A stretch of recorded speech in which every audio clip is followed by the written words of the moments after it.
अस्सलामुअलैकुम नाज़रीन, एक नई वीडियो में खुशामदीद। आज की वीडियो है मीठे के बारे में। आपको बताऊंगी कि ईद के ऊपर आसान और सादा सा कस्टर्ड आप घर में किस तरीके से बना सकते हो।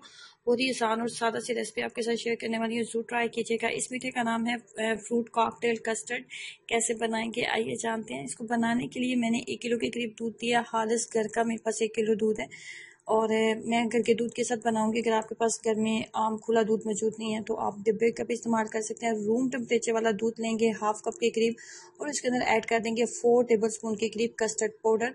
अगर 1 किलो दूध है ना तो उसके अंदर 4 टेबलस्पून कस्टर्ड पाउडर जो होता है ना वो बिल्कुल बैलेंस रहता है, बिल्कुल ठीक रहता है। अगर आपके पास आधा किलो दूध है तो फिर आप मिकदार को माइनस कर देंगे। 2 खाने के चम्मच जो कस्टर्ड पाउडर है ना वो काफ़ी रहेगा। और मैं कस्टर्ड पाउडर वाला मिक्सचर हमने जो है वो अलग से तैयार कर लिया है और बाकी दूध को मैंने रख दिया चूल्हे के ऊपर और इस वेट करेंगे कि इसके अंदर आ जाए 1 से 2 उबाल आ जाए। अब मैंने यहाँ पे इसके अंदर चीनी ऐड की है, एक छोटा सा कप चीनी का ऐड किया है। मुझे ये बिल्कुल एक नॉर्मल मीठा लगा है। अगर आपको ज़्यादा तेज़ मीठा खाना है तो आप फिर चीनी की मिकदार अपने टेस्ट के अकॉर्डिंग बढ़ा सकते हैं या कम कर सकते हैं। 1 से 2 उबाल इसके अंदर आ चुके हैं और हमने जो कस्टर्ड वाला मिक्सचर रेडी किया था ना वो इसके अंदर हम ऐड करते हैं। और यहाँ पे एक बात का ख्याल रखना होता है कि चम्मच को हमने मुसलसल चलाते जाना है, चम्मच को बिल्कुल भी नहीं रोकेंगे। अगर आप चम्मच को रोक देंगे ना तो इसके अंदर गुठलियाँ बन जाएंगी जो कि खाने में कभी भी टेस्टी नहीं लगती। चम्मच की मदद से इसको अच्छे से चलाते जाएंगे और मीडियम फ्लेम के ऊपर। जब कस्टर्ड का मिक्सचर ऐड किया जाता है ना दूध के अंदर तो फिर इसको बहुत ज़्यादा देर पकाने की जरूरत नहीं होती है, बहुत जल्दी थिक हो जाता है। मीडियम फ्लेम के ऊपर बस मजीद 5 से 7 मिनट ही लगेंगे और इसके अंदर इस तरीके के बबल्स बनना स्टार्ट हो जाएंगे। ये बबल्स इस बात की निशानी होते हैं कि आपके मीठा जो है ना बिल्कुल परफेक्टली रेडी हो चुके। अब यहाँ पे आप फ्लेम को बंद कर दें। मैं भी यहाँ पे फ्लेम को बंद कर दिया मैंने और थोड़ा सा वेट करेंगे कि ये नॉर्मल टेम्परेचर में आ जाए। जैसे ये नॉर्मल टेम्परेचर में आएगा तो मैंने इस तरह के 2 डिब्बे लिए थे, टिन पैक थे मेरे पास फ्रूट कॉकटेल के, जो कि किसी भी आम किराना स्टोर से आपको 100 रुपीज़ में मिल जाता है एक टिन पैक जो है। मैंने 2 टिन पैक का इस्तेमाल किए और फ्रूट कॉकटेल के 2 टिन पैक जो है ना वो हम 1 किलो दूध के साथ जो कस्टर्ड तैयार किया ना, जैसे वो नॉर्मल टेम्परेचर में आएगा कस्टर्ड जैसे नॉर्मल टेम्परेचर में आएगा तो वो हम इसके अंदर डाल देंगे। इसके अंदर जो शीरा होता है ना वो कॉकटेल के अंदर वो मैंने ऐड नहीं किया था, सिर्फ इसके जो फ्रूट था ना वही बस मैंने इसके अंदर ऐड किया था। उसके बाद मैंने कप केक का इस्तेमाल किया, जो चॉकलेट वाले कप केक होते हैं ना वो वाले कप केक का इस्तेमाल किया मैंने। आप कोई से भी ले सकते हैं लेकिन मुझे चॉकलेट के साथ इसका टेस्ट बहुत अच्छा लगा था तो मैंने चॉकलेट के साथ ही इसको बनाया।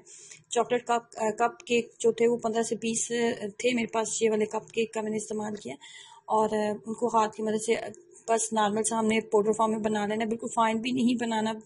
और उसके बाद एक मोटी लेयर हमने इस कप केक की बनाने के बाद इसके अंदर ऐड कर देंगे कस्टर्ड कॉकटेल जो हमने अभी रेडी की है। इसको रेडी करने के बाद इसको डालने के बाद इसके ऊपर हम लेयर लगाएंगे उसकी केक रस की हम लेयर लगाएंगे। अब यहाँ पे आप केक रस की भी लेयर लगा सकते हो। अगर आपको बनाना खाने में बहुत पसंद है तो यहाँ पे एक लेयर आप बनाना के भी लगा सकते हो। अक्सर लोगों को बनाना खाने में बहुत पसंद होता है तो यहाँ पे आपने केक रस की लेयर लगाई ना, केक रस के साथ भी आप बनाना के लेयर लगा सकते हैं। इसके ऊपर जो थोड़ा सा मेरे पास कप केक का वो जो पाउडर था ना, चूड़ा सा जो था वो मेरे पास बच गया था, वो भी मैंने इसके ऊपर एक पत्ती सी लेयर उसकी भी लगा दी थी। और लास्ट पे जो थोड़ा सा कस्टर्ड हमारे पास बच गया था उसकी अगेन हम लेयर लगाएंगे और फाइनली हमारा जो कस्टर्ड है ना वो इस तरीके से तैयार हो जाएगा।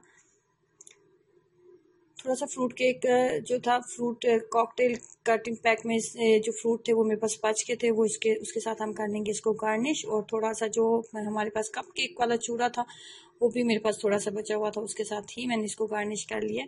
कि देखने में जितना खूबसूरत लगता है ना ये खाने में इससे कहीं ज़्यादा मज़े का बनता है। तो आपने इस ईद पे इसको जरूर ट्राई करना है और अपना एक्सपीरियंस मेरे साथ जरूर शेयर करना है।